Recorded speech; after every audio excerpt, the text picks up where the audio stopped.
Hamad சர்வதேச விமான நிலையம் மீண்டும் உலகின் சிறந்த விமான நிலையம் என்ற இடத்தை பெற்றுள்ளது. ஸ்கை தமிழின் செய்தி அறிக்கை. 12 முறை சாம்பியனான சிங்கப்பூர் விமான நிலையத்தை வீழ்த்தி கத்தார் ஹமாத் சர்வதேச விமான நிலையம் 2024ஆம் ஆண்டுக்கான உலகின் சிறந்த விமான நிலையமாக முடிசூட்டப்பட்டது. இந்த விமான நிலையம் தொடர்ந்து 2வது முறையாக உலகின் சிறந்த விமான நிலைய ஷாப்பிங் என்ற பட்டத்தையும் தொடர்ந்து 10வது ஆண்டாக மத்திய கிழக்கின் சிறந்த விமான நிலையம் என்ற பட்டத்தையும் வென்றுள்ளது.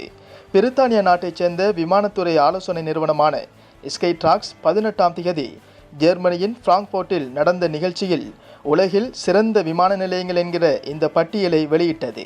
கத்தார் உலகை திரும்பி பார்க்க வைத்து இப்போது உலகின் தலைசிறந்த விமான நிலையம் எனும் புகழையும் பேரையும் வென்றெடுத்திருக்கின்றது. உடனுக்குடன் செய்திகளை பெற்றுக்கொள்ள எமது யூடியூப் பக்கத்துடன் இப்போது இணைந்தீர்கள். ஸ்கை தமிழ், தனித்துவமே நமது அடையாளம்.